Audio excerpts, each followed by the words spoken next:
ఆదివారం నాడు ఏం చేయకూడదో వేదాలలో చెప్పబడింది. శ్లోకము: అమిషం మధుపానం చయః కరోతి రవేర్దినే సప్తజన్మ భవేద్రోగి జన్మ జన్మ దరిద్రత స్త్రీ తైల మధుమాంసాని ఏ త్యజంతి రవేర్దినే న వ్యాధి శోక దారిద్ర్యం సూర్యలోకం సగచ్చతి. తాత్పర్యం: మాంసం తినడం, మద్యం తాగడం, స్త్రీతో సాంగత్యం, తలకు నూనె పెట్టుకోవడం ఇలాంటివి ఆదివారం నాడు నిషేధించిన కర్మలు. ఇలా చేసినవాడు జన్మ జన్మలకు దరిద్రుడు అవుతాడు అని నొక్కి వక్కాణించే. దారిద్ర్యం అంటే డబ్బు లేకపోవడం ఒక్కటే కాదు, అనారోగ్యం కూడా. అలాంటి పవిత్రమైన రోజు తాగుబోతులకి తిండిపోతులకి ఇష్టమైన రోజు అయింది.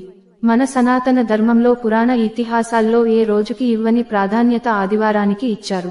ఎందుకంటే అనాదిగా మన వాళ్ళందరూ సూర్యోపాసకులు, సూర్యుణ్ణి ఆరాధించే సంస్కృతి మన భారతీయ హైందవ సంస్కృతి.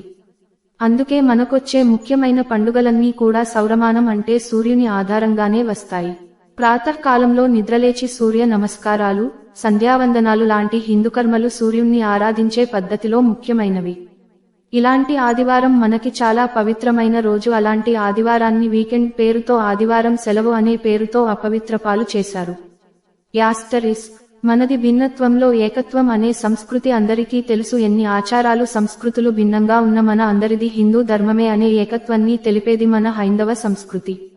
అది చూసి తట్టుకోలేక బ్రిటిషువాడు థోమస్ బ్యాబంటన్ మకోలీ ఈ నీచుడు గురించి ఎంత చెప్పినా తక్కువే. ప్రయోగించిన బ్రహ్మాస్త్రమే ఆదివారం సెలవు. మన హిందువులే మన సంస్కృతిని నాశనం చేసేలా చేశారు.